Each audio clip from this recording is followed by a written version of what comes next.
Përshëndetje lexues të Gazeta Blitz. Sot në intervistën e javës kemi deputetin e grupit parlamentar të Lëvizjes së Vetëvendosjes, zotin Elbert Krasniqi. Zoti Krasniqi, faleminderit që pranuat ftesën. Faleminderit për ftesën. E nisim pak me qeverinë Hoti, që nga fillimi keni qenë skeptik i kësaj qeverie, keni qenë kundër në fakt. Cila ka qenë arsyeja?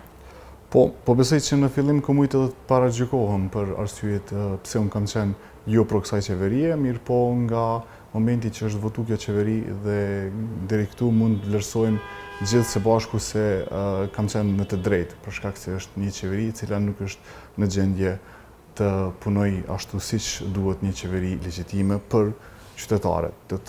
Problemi im kryesor ka qenë që unë jam deklaruar që nuk do të jem pjesë e asnjë qeverie në të cilën nuk do të jetë partia fituese e zgjedhjeve. Si e keni parë deri në këto momente, nuk është një kohë shumë e gjatë, por për ta vlerësuar punën e kësaj qeverie.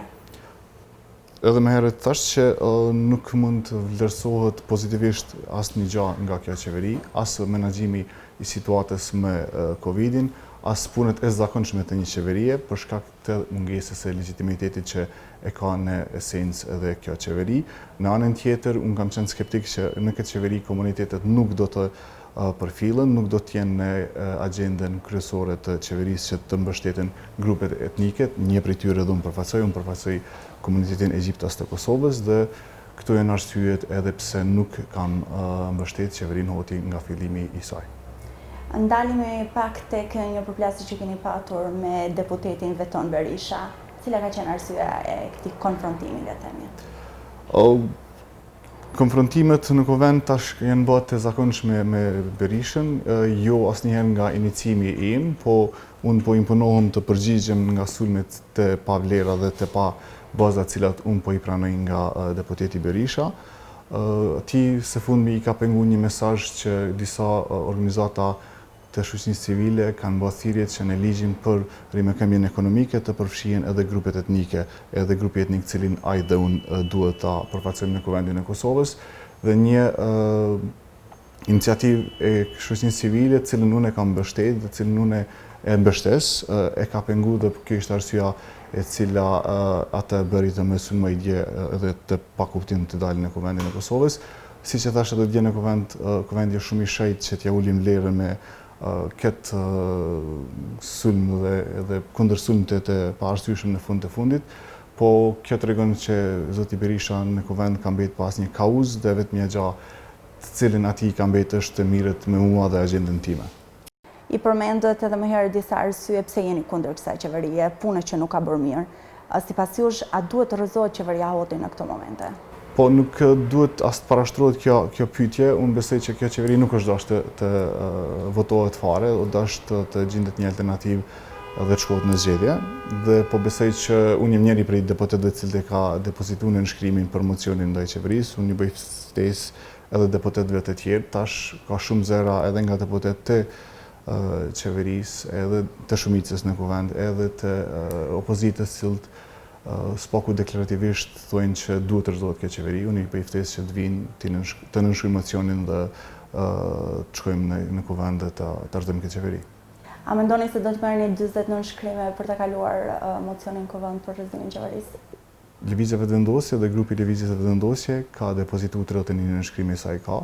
Nëse i dëgjojmë edhe deputetët e tjerë të cilët çdo ditë po shtohen që janë kundër kësaj qeverie, e vlerësojnë keq punën e kësaj qeverie, unë besoj që duhet të e dëshmojnë me nënshkrim dhe mandejnë me vot në Kuvend.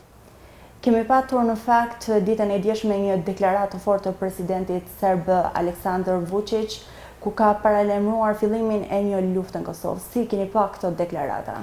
Edhe si e keni parë reagimin edhe të spektrit politik në Kosovë në këtë rast? Po, si mund të pritet diçka tjetër nga ministri i propagandës e Miloševićit? Unë besoj që kjo është deklaratë cilën ai edhe e ndin, kështu që nuk me çudit as pak një deklaratë e tij, po unë besoj që ai është shumë i vetëdijshëm se me kënd do të përballet këndej kufinit. Post tjera ka dhe NATO-n. Kthehemi prap tek skena politike në Kosovë. Çështja e presidentit është mjaft çështje e nxehtë që po diskutohet. Ju si deputet i Parlamentit Kosovës, këtë do të votonit si president, cilit mund t'jepni ndoshta edhe një emër, një propozim që ju e mendoni si emër konsensual? Unë jem në gjendje të votoj një president i cili do të vjen në kuvend pas legitimitetit edhe të kuvendit. Do të vendi duhet shkojë në zgjedhje. Ne duhet të zgjedhim edhe presidentin edhe kryeministrin pas një cikli të ri zgjedhor, një president ashtu siç është i paraparë edhe në kushtetutë unifikues.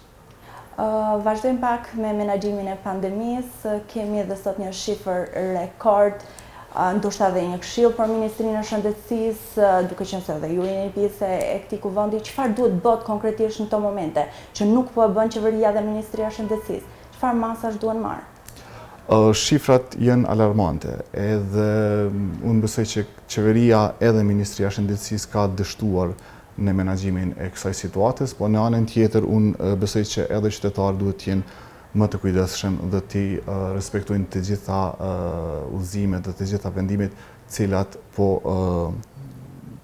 nxiren çdo ditë për menaxhimin e situatës me pandeminë. Nuk është e lehtë të menaxhohet pandemia, po besoj që shembulli më i mirë i menaxhimit të pandemisë ka qenë edhe qeveria Kurti, edhe ministri Vitia. Kështu që ndoshta një ministër sipas masat e fundit, a duhet të merreshin në këtë mënyrë apo duhet bëjë një konsultim më i madh me komunitetin e biznesit në vend? Duhet të jem shumë real këtu, edhe është jo e lehtë të mirën masat të cilat të gjithë do i përfillin dhe të gjithë do i pranojnë lehtë. Mirë po vendimet duhet merren në mënyrë që mos të shkojnë në haos të mëdha të vendi. Kthehemi pas në kohë dhe të bëj kështu një pyetje të drejtë për drejtë. Cila ishte arsyeja që u bashkuat grupit parlamentar të Lëvizjes Vetëvendosja?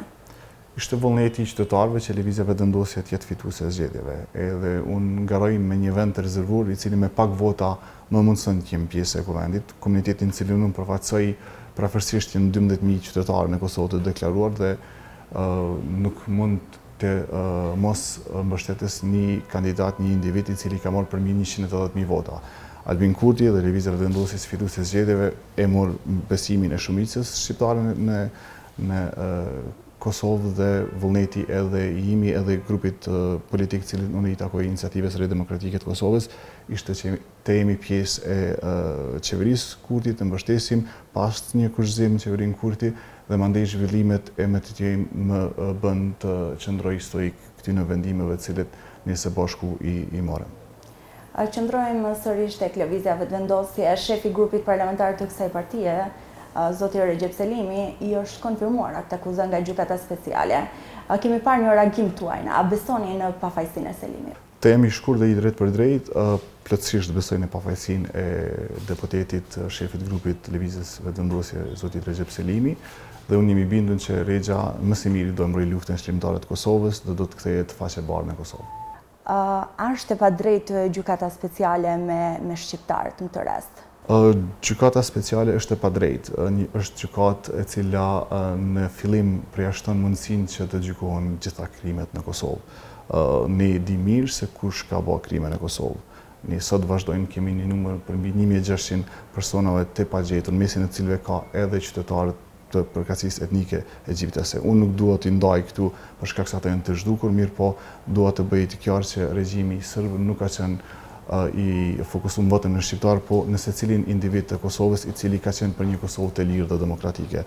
Kështu që gjykata speciale për vlerësimin tim është gjykatë e padrejtë dhe nuk është dashur të votohet në Kuvendin e Kosovës. Zoti Kresniqi, faleminderit që ndat kohën për Gazeta Blic. Faleminderit juve.